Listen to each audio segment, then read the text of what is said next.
Welcome to Joe Blue. Real, raw, unfiltered conversations with everyday legends who've got extraordinary stories to tell. Let's get it. Welcome to Joe Blue. Welcome back, week 2 with Katie and Johnny. Bit of housekeeping first. We've had a complaint about the podcast. Yops's mum has said there's too much swearing in the podcast. She said, can you cut the swearing out? So no more fucking swearing, Katie. And also, number 2, Katie's video has blown up. Yeah, I got donuts. It was all Katie.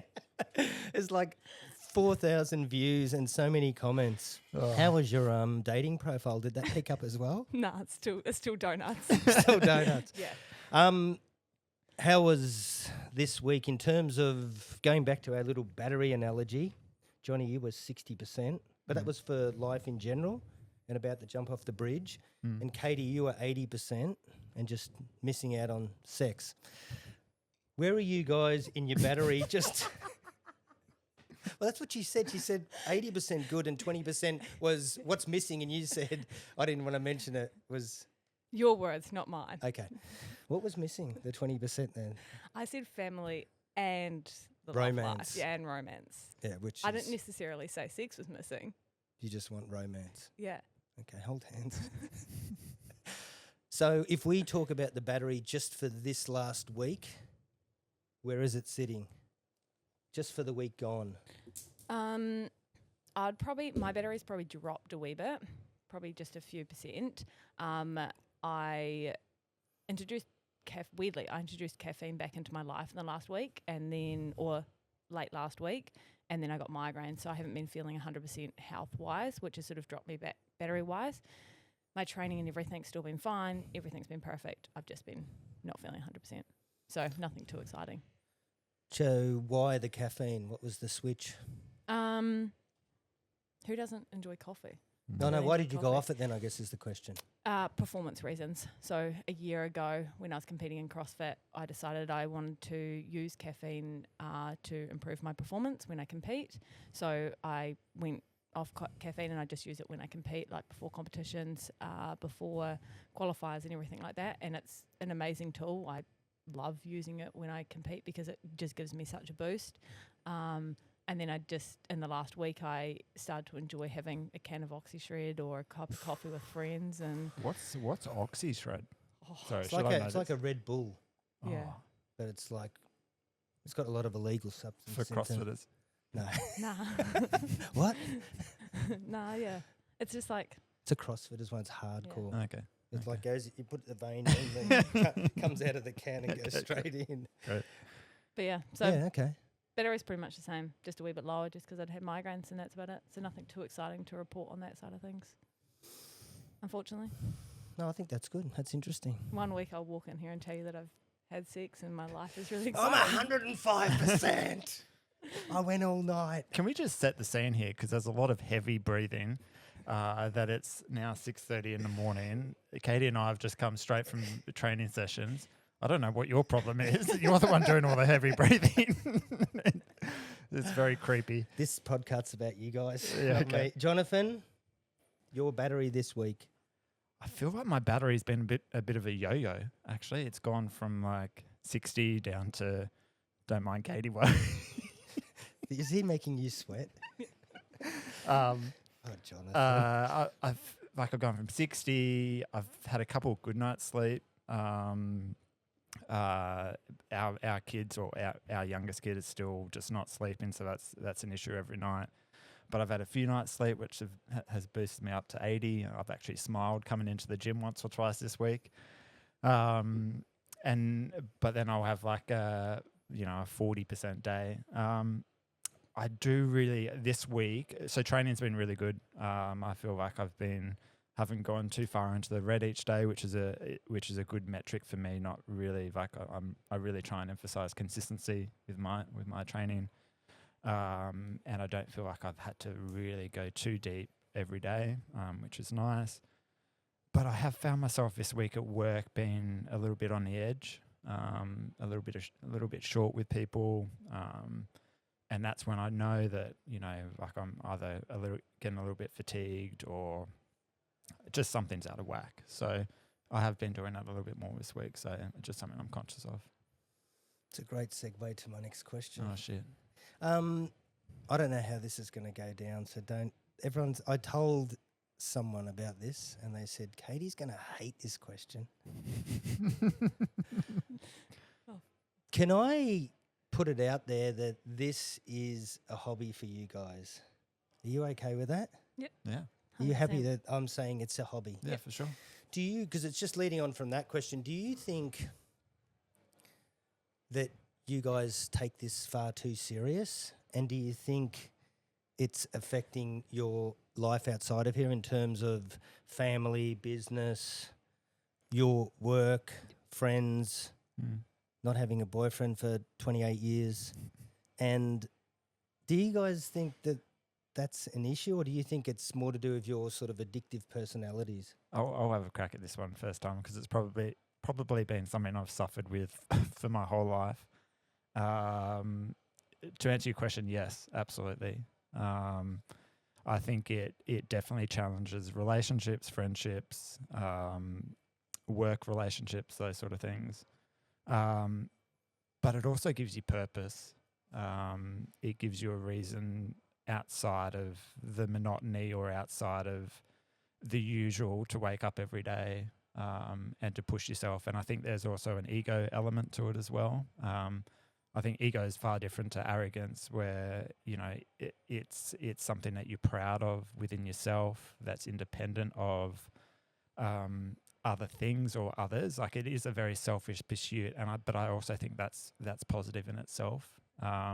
So I have no problems within myself to justify it. Yes, it's a challenge. Yes, it definitely pushes the threshold sometimes of, like, are you prioritizing the right things in your life, or are you pushing it too far? And I've definitely been a person that's got that wrong a lot of times, both within a marriage, within being a father, being a business owner, those sort of things. But net, I think it's something that I can hold my head high every day, knowing that, like, this is a pursuit that is independent of these things, and I'm still hopefully excelling in these other areas. I think it's something that other people can look up to you and see that, hey, this guy has got his shit together, that he's still competent or excelling in these areas. So yeah, but it's definitely something that I personally grapple with every day. And can you honestly answer to me what Kelly would say? She's really quite supportive of what I do. She's also an athlete. She understands how important sport is in an individual's life, and how much it can bring to people. Like, it's the opportunities that it can give you, both within the actual sport, but also within your career. The opportunities for, like, our kids, right, of showing that, hey, like, sport is an important thing, and it should be an important thing in their life. So yes, it definitely has been a topic of conversation for Kelly and I, and, like, I'm probably a lot more of the self-absorbed person within a relationship when it comes to this, but I think she truly understands how important it is for me. Brilliant. Katie? I think I completely agree on, like, all fronts of that. It's it's a hobby that I do take too far. People would look at me and say that you take it way too seriously for it not being a career and something that you're not professional and you don't make money of, and then it takes so much from other areas of my life. So from relationships and from friends and from me maybe traveling and doing a lot of that sort of stuff, and definitely my career. But it's what makes me who I am. It brings me so much joy and energy, and it's created so many opportunities, and probably more so on the end of it, it's brought so many amazing people into my life that me doing this hobby, or the various hobbies I've done, pretty much all of my closest friends are people I've met through sport. You guys and Jimmy and Riley and all my girlfriends and everything like that are people I've met through doing this hobby that I take too seriously. So I wouldn't change it, and I wouldn't not do it be all in what I am because of what it does for me and what it brings to me in my life. And it kind of almost makes me, it makes me excited when you ask that sort of question because, and the way that people see it and think that I'm going to hate a question like that, but actually no, yes, I completely agree. I'm all in, but that's who I am. And I wouldn't change it. I think there's a way that then transcends into your work, right? That all-in nature, that ability to really like push yourself, work hard, almost dig in until you figure out how the fuck to do something is an attribute that athletes really genuinely have. And I see that in my staff, like the ones that, you know, can really just like, fuck, I've got the answer here and they'll stay until I figure it out versus the ones that will just like 9 to 5 it. And then it'll take them a week to figure it out if they do figure it out. That's when we're hiring staff, like when I've previously looked at hiring staff, you look at someone who excels in sport or in something else because it shows that they can be, they're passionate, that they can be driven, that they can apply themselves and they can excel when they do apply themselves and when they enjoy something. And so reflectively, like I see that as me as a person that I can excel and do things well. Nice, I like that. I've just thought about this one. So this hobby of yours does life get in the way? So just let's, for argument's sake, someone pays you 200 grand a year to just do this hobby. Do you, in your eyes and self-belief, can you win High Rocks? Can you make money out of it? Can you be up there with the great High Rocks athletes? Nothing else to think about. Yeah. It's just your hobby. It's interesting you ask this question, and it's something that I've probably played with never going down the route of being a professional athlete or leaning further into going all in. So previously all in with CrossFit, and then I've always had my career on the side. And it's probably something that I've struggled with myself is that self-doubt and not wanting to put all my eggs in one basket and that risk of failure.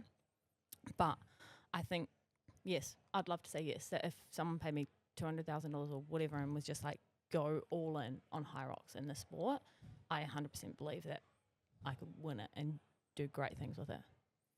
So, Johnny, would you consider sponsoring her for $200,000? Black Sheep sponsorship? Yeah.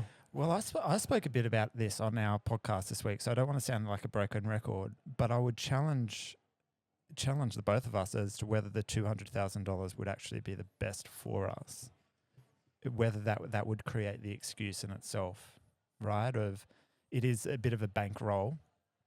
And so on our podcast, for the tens of thousands of people that listen to that,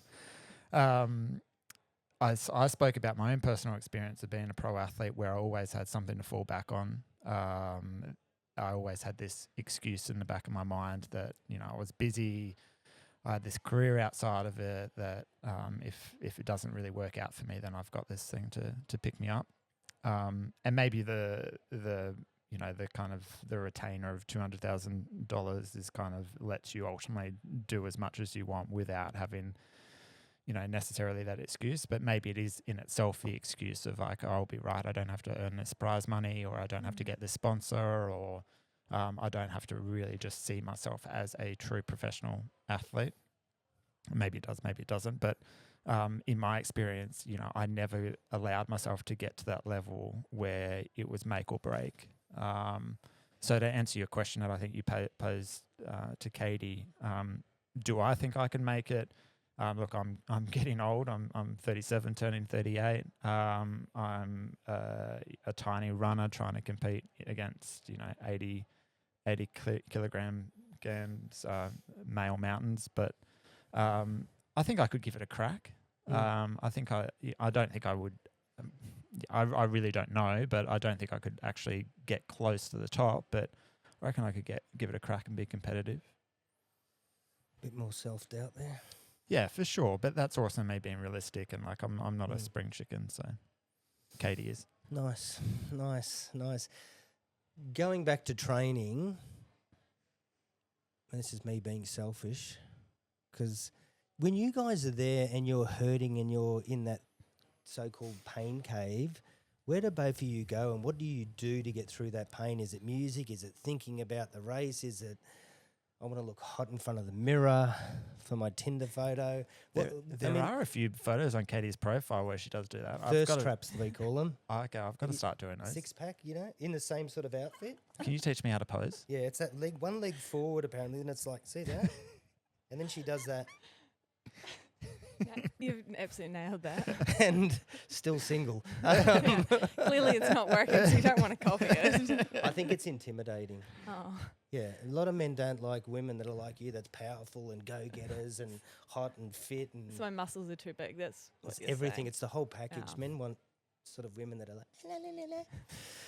Can we just answer the question? I was letting you the run with pain that. cave. Oh, the pain cave, yeah. The pain cave. Like, what do you do? Where do you go? How do you get through it? I go probably to a few places. I just think about where I am and try to be completely in that moment and not think about what's happening outside of there, because I know that if I get too distracted, then I just fail and I just can't lock into what I'm doing and where I'm going. I then also just have conversations with myself in my head in terms of what I'm doing, where I'm going, how much easier it's going to be, or that I've hurt more than what I am at that point. So this is not hard. This is, you've been in worse places. You can do this. It's fine. And then I also just distract myself. I'm a numbers person, so I play with the numbers in terms of how far I've got to go. I trick myself in what distances I've got left. Like today on my 10K progressive run, I said, okay, cool, get to your 6K, and then at 6K you've only got 2 lots of 2K to go. And I'll just trick my mind and just play with it, and it's fine. And it's, I don't know, it's a weird place. It's not like I'm sitting in a pain cave and I'm chipping away at things or talking like that. I just trick my mind to get through it. Do you have a lot of self-doubt during it?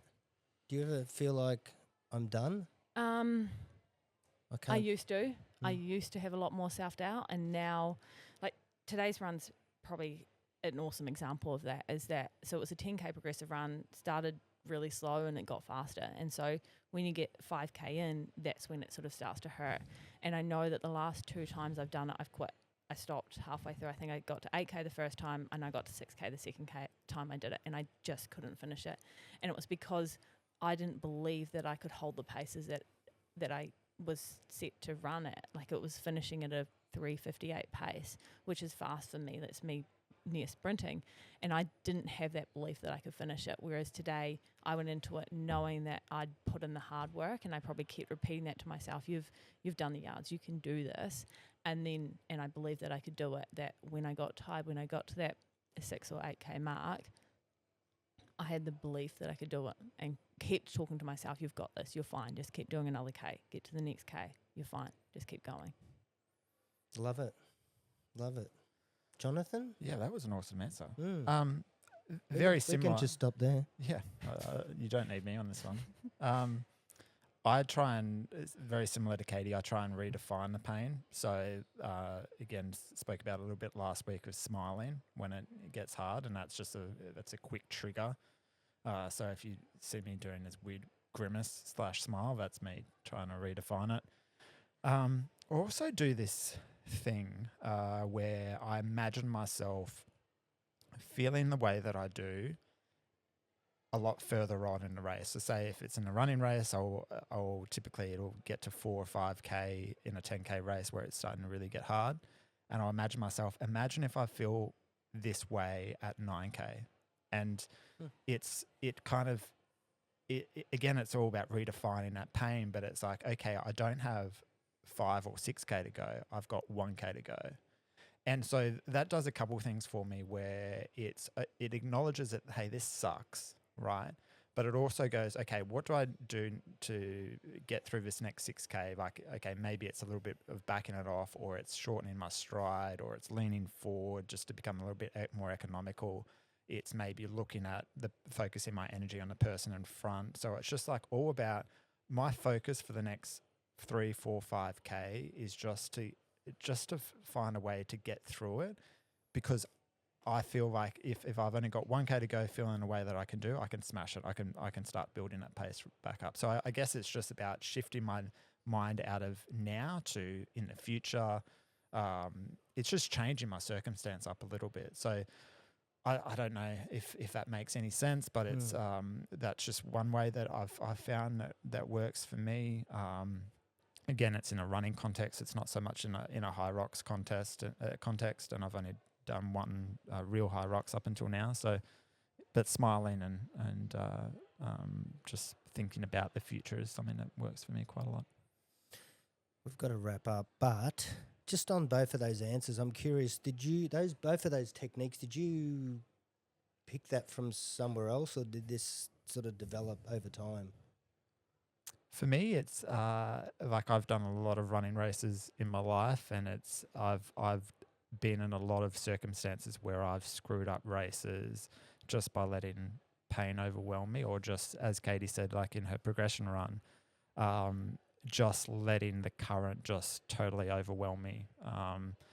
And, you know, kind of outside influences. So like having a look at people around you and seeing and kind of perceiving that they look fresher than you, or that you've got no chance. And then going through the motions and then seeing them blow up and just go, fuck, if I only held on, or if I found a way to like just get through those next little while. You know, 2 years ago, as I said, I was on this mission to break 30 minutes for 10K, and I went through 6 races where I went like 30:03, 30:01, 30:05. It was ridiculous. Like I was just doing the same time all the time. And the one race before I broke the time was in Brisbane, and I was running with Ryan Gregson, who's this ex-Olympian, and I was with him. Like I was about to, like, it was a hilly race. I could have run 29:40 potentially, and I just totally let the whole circumstance overwhelm me that this guy was out of my league. And I just remember finishing the race just going, that was a pure mental failure right there, where you just let the image of him overwhelm your own race, where like you could have just focused on yourself, focused on like just inputs, and like even if you backed it off 5%, you would have broken the time. So I think it's the experience of failure, of acknowledging what you did wrong, what you did right, that has led me to like trying to find these little triggers that work for me. Excellent. Katie? Yeah, mine would be similar. It's through experiences and through so many years of competing in so many different sports, is just learned what works and seeing those failures. Okay, that didn't work, and that mindset wasn't proactive to me being able to achieve my goals. And over time, and I think definitely in the last 6 months, a year, I've just really learned how impactful positive chat in my brain is, and how I actually succeed through talking to myself well, and through breaking it down certain ways when I'm doing workouts and that sort of thing. So it's, just with time and experience, All right, we've got to wrap up. Let's do a quick bonus question.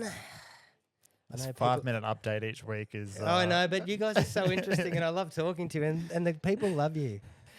All right, Katie, get the tissues. I know people want to get into your heads. They love all this running talk. The Fisting Club do anyway. So instead of me sitting here, Katie, it's little 18-year-old Katie. I don't know what she was like, little skinny Kiwi or something. She was.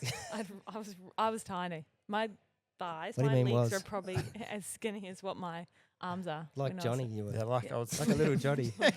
imagine Johnny at 18.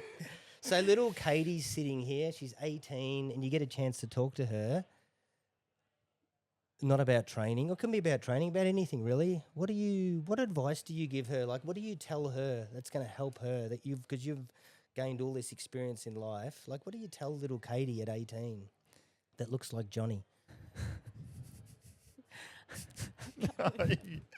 Did you have short hair too? No, I had long hair. Okay. There's 2 things, and I've cried many times thinking about this, because I know it's been a topic of, like, it's gone around, everyone's sort of been talking about it recently. There's 2 things I tell myself. One is that you're loved, and not loved, or loved by people that you don't realise you're loved by, as in you're loved so much by your friends, and the people that are close to you love you so much. And it might not be, 18-year-old me thought I was going to be married and have kids by now, and that hasn't been where I've ended up. And I think I've spent so much time reflecting or like getting so annoyed and sad and disappointed and beat up by that I haven't been able to find someone to build a family and a home with. But if only I knew back then, and I reflected on, spent so much time as realizing that my friends love me so much, and that is worth so much more to me than having someone that's romantic and building a family with. And I've just spent so much time getting angry and sad and beating myself up and feeling so lonely that I don't have one person that loves me, but I've got so many, and I just would love someone to tell me that when I was younger. The second thing, and it's probably where I still struggle so much, is around not hiding from my weaknesses and my mistakes and that sort of thing. So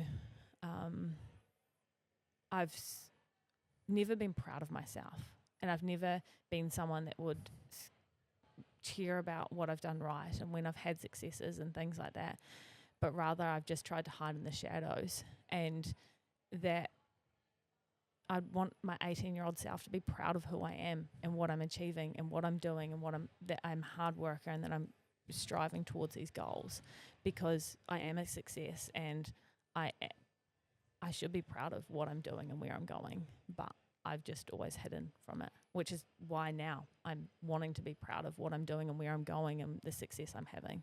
So, yeah. I love it. You almost got me. You're closer to crying than what I I know. was. I was like, I could see your eyes welling up, and I was like, don't. Can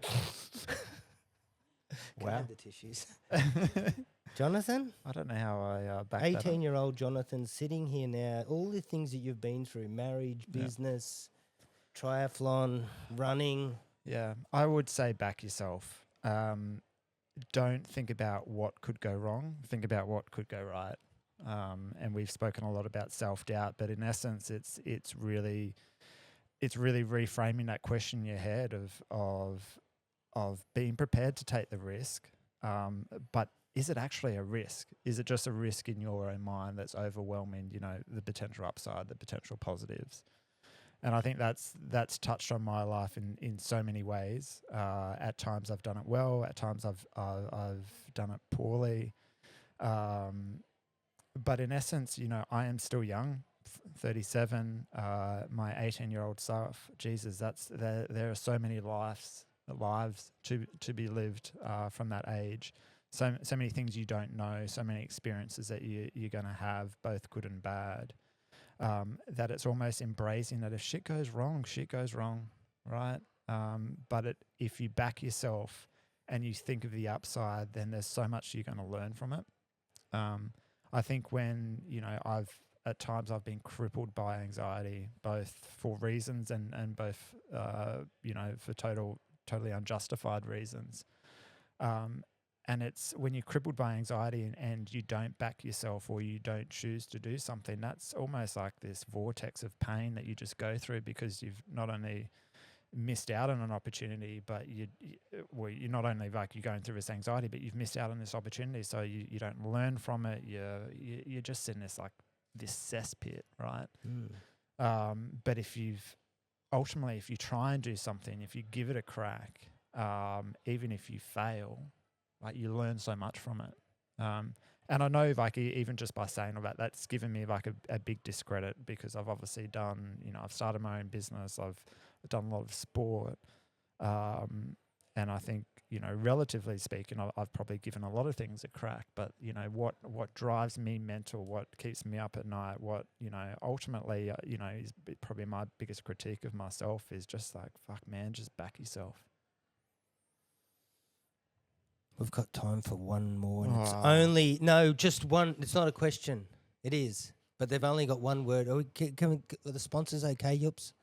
Okay, thanks. We got the nod from the sponsors. Sponsors, Boss Money, greatest mortgage broker in Australia, and that's the only sponsor.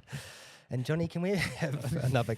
Can we have a bunch for a camera? We're a I black was like, sheep. yeah, what about Black Sheep? Is that not the biggest sponsor? Fuck Black Sheep. We are a bunch of that. Oh, thank you, Black Sheep, and thank you, visuals over there. No, one quick one. What about Bopple?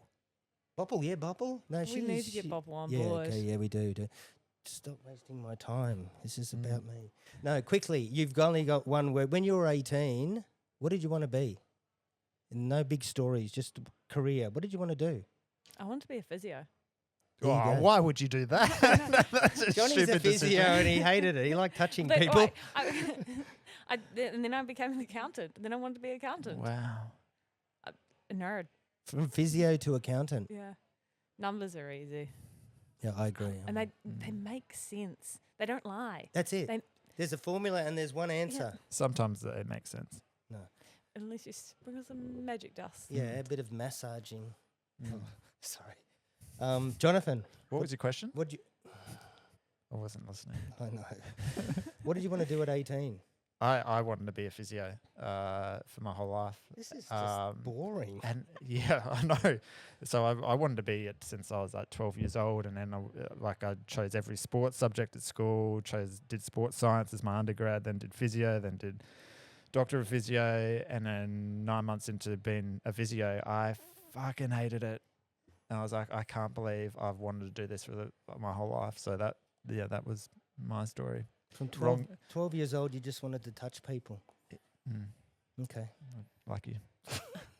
I'm gonna throw a spanner out there though, and this is potentially gonna get really deep. Is that I say that I wanted to be a physio or an accountant, but I think deep down, I think the real me always wanted to be a professional athlete Mm. and wanted to be an athlete, and that's why it's potentially always been such a hobby that I've put in so much time into, because I get so much love and enjoyment out of being an athlete and training and competing. We got there, didn't we? Yeah, we did. Thank you. It was so good talking to you guys. I love it. I can't wait for next week. Next week will be a full 2-hour show. Fuck.